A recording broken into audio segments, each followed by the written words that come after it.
После председателот колку има време да го додели мандатот? 8 дена. По завршување на изборите.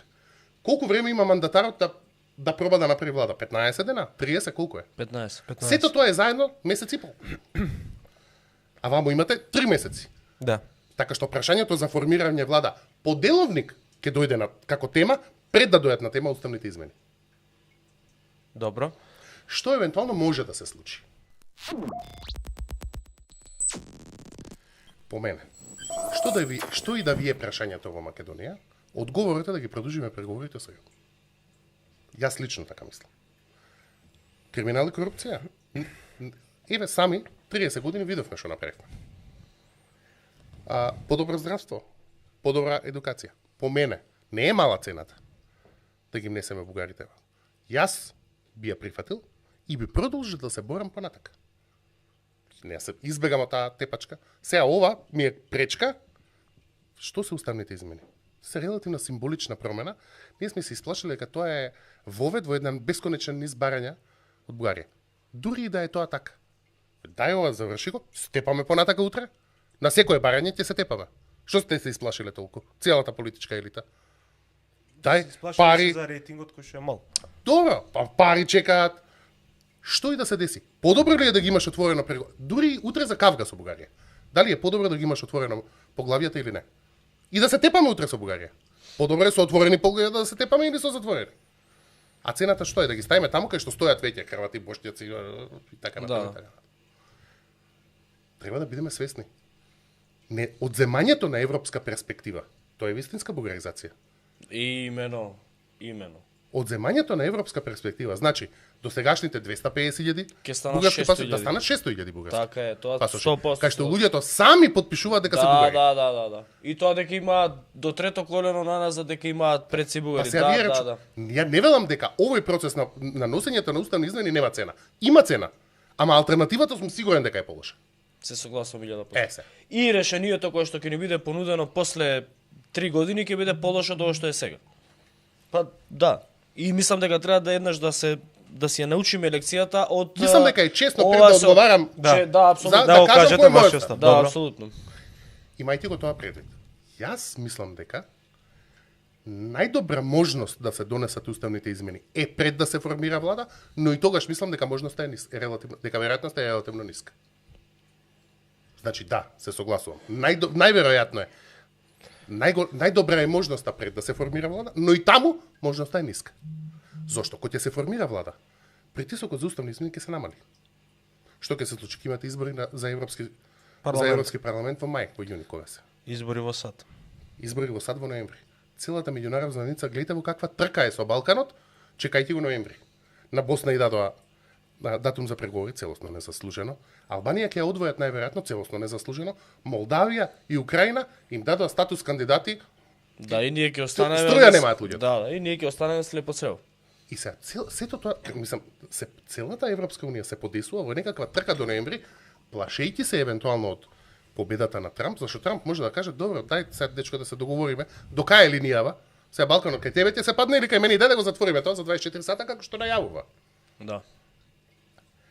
Имајќи го тоа предвид, се согласувам дека најголемата шанса е да се донесат уставните измени само доколку не може да се формира влада без нив.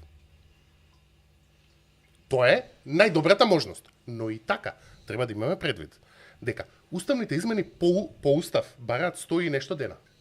Со сите кратења може да ги натиснете на 90 и нешто дена. Ама тоа 90 и нешто дена значи секоја комисија која е неопходна во тој процес на уставни измени да одговара во истиот ден на барањето кога го добила. Ако може. се сака, се може. Ако сме гледали поголеми глупости. Да. Но вие ги имате тие 90 дена, да речем. Паралелно течат побрзи рокови. Собранието мора да се конституира во рок од 8 дена, мора верификациона комисија да ги потврди мандатите или не знам сега дали е 8 или 16, не ме фаќате за збор. После председателот колку има време да го додели мандатот? 8 дена. По завршување на изборите. Колку време има мандатарот да проба да направи влада? 15 дена? 30 колку е? 15. Сето тоа е заедно месец и пол. А вамо имате 3 месеци. Да. Така што прашањето за формирање влада по деловник ќе дојде како тема пред да дојдат на тема уставните измени. Добро. Што евентуално може да се случи? Бидејќи уставните измени се носат во 3 фази. Првата и третата фаза бараат во третинско мнозинство. Втората не. Првата е носење на потреба од менување устав, таа бараат во третинско мнозинство. Втората е договарање на текстот на амандманите на уставот. Таа бара просто мнозинство, апсолутно 61 пратеник, но просто. И третата повторно самото гласање на устав бараат во третинско мнозинство. Може пред формирање влада да се изгласа првата фаза. Да се покаже дека постои двотретинско мнозинство за промена на уставот. И ние да ги продолжиме преговорите? И да се формира влада и да се продолжат преговорите. Но повторно тоа е возможно само доколку ВМРО ДПМН не може да состави влада без уставните измени. Затоа е потребно сите албански партии да се согласат дека нема да влезат во влада. Ама тоа го со ВМРО. декларираат и. Прашањето е, Не сум сигурен. Тоа го одговорот- тоа го декларира и во State Department беа и опозицијата таму декларираше и тука во амбасада. единствен Дуи кој тоа што го не е декларира. сигурен за таа работа е Билјал Касами, кој што остави простор Само Билјал за, Касами, Билјал за Касами маневар ти на е еден пратеник. на Христијан Мицковски во интервју за 360. Останатите, од она што сум го гледал, го велат ова. Постоеше и еден муабет за некаков нон-пейпер од САД по однос на оваа тема, испратен и подпишан од албанските партии, и дополнително одговорот на Агелер беше многу индикативен за тоа дали постои такво барање и дали тоа може да се случи. Океј. Јас ти ја разбирам логиката. И но еве, дозволи ми да бидам скептичен Да. за истрајноста на албанските политички партии, двете, во својата сегашна определба, знаејќи го политичкото медија во Македонија веќе 30 години. Прво, ВМРО ДПМН нема во првиот ден дефинитивно да може да каже дали ќе ги гласа уставните измени или не. Тоа нема да биде одговор кој треба да го даде во 24 сата. Дали ќе ги гласате уставните измени? Па чекајте, ќе пробаме. Дајте прво ќе пробаме да се договориме со Бугарија, ќе пробаме да направиме подобра ситуација. Нема ВМРО ДПМН да биде ставен во ситуација џај или бу веднаш за да можат албанците, било која албанска партија да каже он одби, значи не може со него. Нема, тоа ќе биде на муљажа као што сме навикнати. Па ќе пробаме, па ќе преговараме 6 месеци, па албанците ќе кажат добро, па ние да бидеме внатре во владата за ние да гарантираме дека он ќе остане на европскиот курс. Знаете како ќе им одговара на политичкиот наратив на партиите, одеднаш магарето ќе почне да лета ниско. Така што не сум ја застанник на тоа дека овие оштри ставови категорични сега ќе останат такви после изборите. Ама тоа предпоставувам важи и за едната и за другата страна. За сите страни. Знаете, што не ми е јасно? Јас тоа сум го кажувал во емисии пред, например, да излезе Радмила Шикерински да го каже, мислам дека беше еден настан на Дој. Понудата од Радмила Шикерински, она кој што јас сум го размислувал, логично е. ВМРО ДПМН од сите промени на наративи и на изјави на Христијан Мицковски по однос на внесувањето на бугарите во уставот и барањата кои што наводно ги има, реално се сведе на тоа дека на можноста дека Бугарија понатаму ќе не блокира дури да ги ставиме бугарите во уставот. Можно ли е да се постигне некакво решение, и тоа го понуди тогаш и Шикеринска, да се изгласаат бугарите во уставот, па доколку има некаков проблем понатаму кој што идентитетски, јазичен и така натаму историски со Бугарија во преговорите со Европската унија, истите едногласно од истите пратеници да бидат извадени од уставот, односно да има некаков договор кој што ќе гарантира дека Македонија нема уште еднашка да изгуби во овие преговори со Европската унија. Можно е тоа само како политички договор.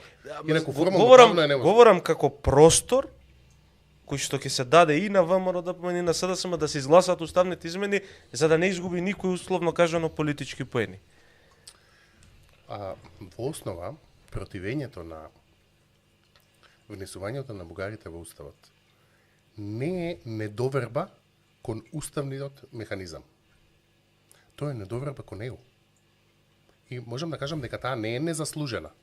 ЕУ се покажа релативно импотентна во ветувањата кон Македонија. Што за НАТО, што за Европска унија, па и кон целиот регион ако сакате. Што е мислењето на гласачите, на оние гласачи кои се противат на внесувањето на бугарите во уставот. Што и да направиме нема да не примите. Го сменивме името, ни рековте ќе влезете во ЕУ. Да. Го подпишавме договорот со Бугарија, ни рековте ќе влезе. На крај смена, што и да направиме нема да не примите. Значи, отпорот не е кон уставните измени, отпорот кон целиот механизам И сега, тука имате разни рационализации. Еден ќе ви каже, што бараме ќе се распадне ЕУ. Кај да е од понеделник ќе се распадне. Да, така се распаѓа. Што и да направиме нема да не примат. Од која паметам за себе се распаѓа. Така е, они се плати од 10.000 евра месечно, од понеделник готови се. Тешко се живее у Германија. Да, понеделници Нема руски газ. Ние со 300 евра сега ќе ги освоиме. Мислам, рационализација има 100. Да. И во таа смисла, дали е возможно да постои некаков механизам со кој ќе бидат ослободени гласачите, па и политичките елити, ако сакате, како некакви гаранции. Постојат механизми. Еден механизам е да го смениме договорот со Бугарија и да кажеме дека ќе ги ставиме бугарите во уставот кој ќе влеземе во ЕУ. Што треба да прифатат 28 членки. Треба да прифатат 20. Важна е Бугарија само. Не постои правен механизам, тука Билјана Ванковска го право. Уставен закон не признава, не знае за завршни и преходни одредби. Ама тоа значи дека може и тоа да биде дел од измамата. Може да биде. Ние сега ќе ги внесеме, ама тоа нема да важи сега. А тоа формално правно не постои така. Не постои. Не постои така. Така е. Дали може да постои политички договор да ги внесеме сега? Некаква политичка декларација помеѓу како некој нов Охридски договор. Ако не влеземе до тогаш и тогаш ги вадиме. Да. Може. Ама вие ќе ги внесете. Ама тоа е све излезно решение за Христијан Мицковски за да гласа за уставни измени. Вие ќе ги внесете. Да. Што и да сте потпишале? Па треба да се соберат 80 пратеника да ги извадат. Да. Тоа што сте го потпишале, избришете си ја под челото со тоа. Да. Добро, ја би малце за анкети да дискутираме. Не, само уште едно прашање околу уставниве измени. Јас имав тука една теза која што уште у ноември-декември ја говорев, дека СДСМ впрочем со лош рейтинг и лоша позиција во јавноста успеа да се факторизира со тоа што не поминаа уставните измени, затоа што да речеме Западот, меѓународната заедница, Европската унија и САД во нив гледаат постабилен партнер и посигурен партнер кој што е спремен да ги спроведе овие процеси па добија голема поддршка од нив. Па види, сигурно е искристализира дихотомијата. Најмалку покажа како изгледа Македонија без уставни измени. Што е алтернативата? И од една помулјава слика направи една по-црно-бела. По-јасна дистинкција, една по-дихотомија, која во принцип му оди на СДСМ во полза. Во полза затоа што беа партија која што немаше никаква понуда пред да се појават уставните измени. И сега имате направи една кардинална грешка, стратешка грешка, направи со тоа што ја користеше оваа приказна за да билда собствен рейтинг, де факто ја зацврсти СДСМ и незината политичка улога сега, иначе беа небитни у суштина. Со тоа СДСМ почна да го доминира проевропскиот наратив. Така е, да. Кој, што е право, со текот на времето се намалува заради индолентноста на самата Европа, но на тоа поле е суверен. Под прашање, дали САД во моментов има поголема мотивација да ја внесе Македонија во Европската унија од самите членки на Европската унија, затоа што јас го гледам тоа и дали е навистина овој геостратешки, геополитички момент во историјата во кој што дури да не заслужуваме ќе влеземе во Европска унија. Благодарение на војна во Украина и така натаму. Одговорот на првото прашање е да, а на вториот не. На второто не. Да, во моментот САД има поголем интерес од Европската унија да влеземе во ЕУ. Дали незаслужено ќе влеземе во ЕУ? Не. Зошто? Значи, вие имате во моментот неколку членки на ЕУ, од кои најважна е Франција, кои велат, ние нови банана држави во ЕУ нема да внесеме. Ние нема да дозволиме, значи во моментот Франција е де факто против проширувањето. Вие имате Франција која вели, ние нема си дозволиме да внесеме нови држави, кои после ни се собирате како кружок, како за гласање за Евровизија и не можеме од вас да си донесеме буџет, да си донесеме одбранбен буџет, да се договориме за надворешна политика и така натаму, зашто вие некои двајцата криво сте се погледнале во меѓувреме. Се сеќавате колкав проблем има со Полска и со Унгарија во носењето на последниот буџет. Така, Соединетите Американски држави не се оптеретени од таа перспектива. За нив, прашањето на Балканот во ЕУ е безбедносно прашање. Прашање на геополитика. Како и за Русија. Русија има легитимен интерес да го расшири фронтот на Соединетите Американски држави, да ги ослаби по што е можно повеќе точки. Ајде проблем Косово, ајде проблем Балкан, ајде проблем зашто за да не се бавиме со Украина, да не сте фокусирани, да не сте рад да се бавите со Украина. И Соединетите Американски држави, инаку Русија нема ниту голем интерес, ниту големи капацитети да го држи Балканот надвор од ЕУ долго. Ние не можеме Балканот да го земеме со копач и да го пренесеме некаде, заокружени сме со НАТО земји од сите страни. Се работи за тактика. Вистинската борба е на фланкот, на линијата, од Полска завршувајќи до Турција, да престане НАТО да се шири таму. Нешто што и било ветено на Русија на времето. И во таа смисла, да, Соединетите Американски држави се заинтересирани затоа што од Google перспектива ги гледаат нашите локални проблеми со ЕУ. Од таа перспектива, не од птичја, од Google перспектива. А Европската унија не може да најде заеднички јазик околу проширувањето. На крајот на крајштата е сега да ја прашате ЕУ, еве да ги донесеме уставните измени и да ги почнеме преговорите. Кон какво членство води тоа сега? Немаат одговор. Прв круг, втор круг, придружно, непридружно, единствен пазар, не единствен пазар и така натаму и така натаму. Но едно сме сигурни дека води кон огромни пристапни Така европски но сум фондови. сигурен дека води кон нешто подобро од ова што го имаме сега.